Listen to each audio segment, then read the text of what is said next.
নমস্কার বন্ধুরা, রন্ধনের বন্ধন চ্যানেল থেকে সবাইকে স্বাগতম। আশা করি তোমরা সবাই ভালোই আছো, আমিও ভালো আছি। ঠান্ডা তো পড়েই গেছে, আর দেখো কি সুন্দর নতুন ফুলকপি উঠেছে। ফুলকপিগুলো কত সুন্দর আমি কেটে ধুয়ে নিয়েছি। আর এরকম দুটো আলুকে আমি এরকম ডুমু ডুমু করে কেটে ধুয়ে পরিষ্কার করে নিয়েছি দুটো মিডিয়াম সাইজের টমেটোকে এরকম করে কেটে নিয়েছি। 4-5টা কাঁচা লঙ্কা চিড়ে নিয়েছি গোটা জিরে, এলাচ, দারচিনি, তেজপাতা। আমি এই ফুলকপির একটা রেসিপি বানিয়ে দেখাবো, আশা করি তোমাদের খুব ভালো লাগবে। গরম গরম ভাত, রুটি, পরোটার সঙ্গে খুব সুন্দর লাগবে। তাহলে এই ফুলকপির রেসিপিটা দেখতে থাকো, ভিডিওটা স্কিপ না করে পুরোটা দেখার অনুরোধ রইল।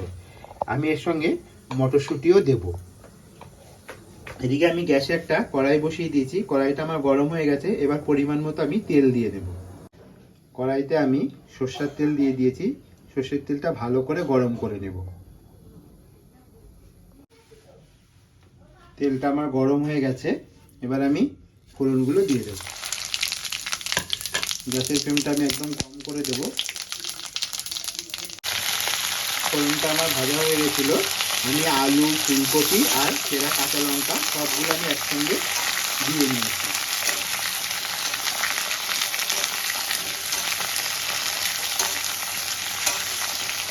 এবার আমি পরিমাণ মতো নুন আর হলুদ দিয়ে নেব। আমি পরিমাণ মতো নুন হলুদ দিয়ে ভালো করে মিশিয়ে নিয়েছি। এবার আমি ঢাকা দিয়ে দেবো 10 মিনিটের জন্য। 10 মিনিট পর আবার ঢাকা তুলে আমি নেড়ে দেবো। এই রান্নাটা ঢেকে ঢেকে আমি করবো, সিমে করতে হবে। 10 মিনিট হয়ে গেছে, এবার আমি ঢাকনাটা তুলে দেখে নেব।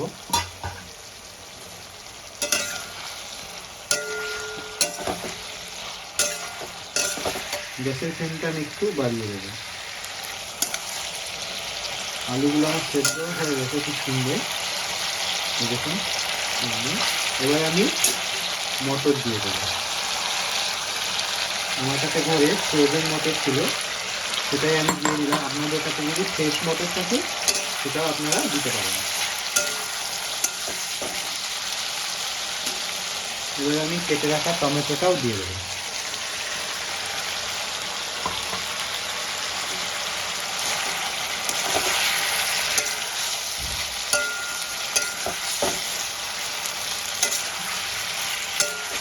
এবার আমি হতে দেবো।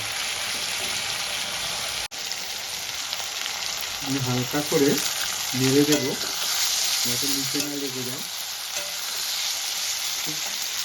কারণ ফুলকপিগুলো নরম হয়ে গেছে, ভেঙে যাওয়ার সম্ভাবনা থাকবে। আস্তে করে নাড়তে হবে।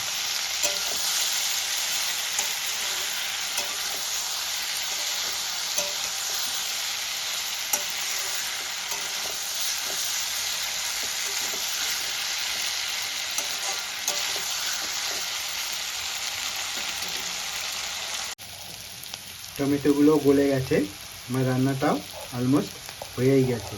আমি উপর থেকে একটু ভাজা মশলা দিয়ে দেবো।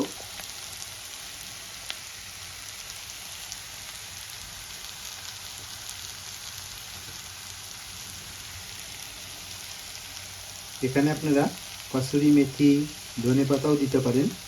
আমার কাছে দুটোর মধ্যে কোনোটাই অ্যাভেলেবেল নয়, তাই আমি একটু ভাজা মশলা দিয়ে দিচ্ছি।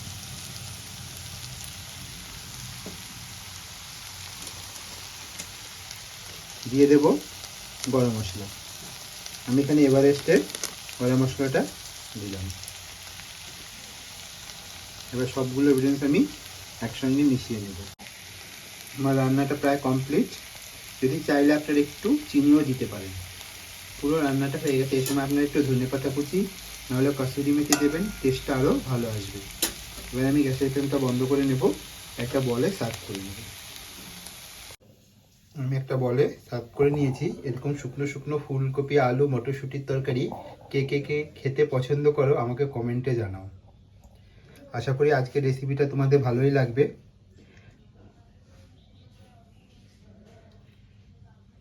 তাহলে দেখা হচ্ছে পরের এপিসোডে।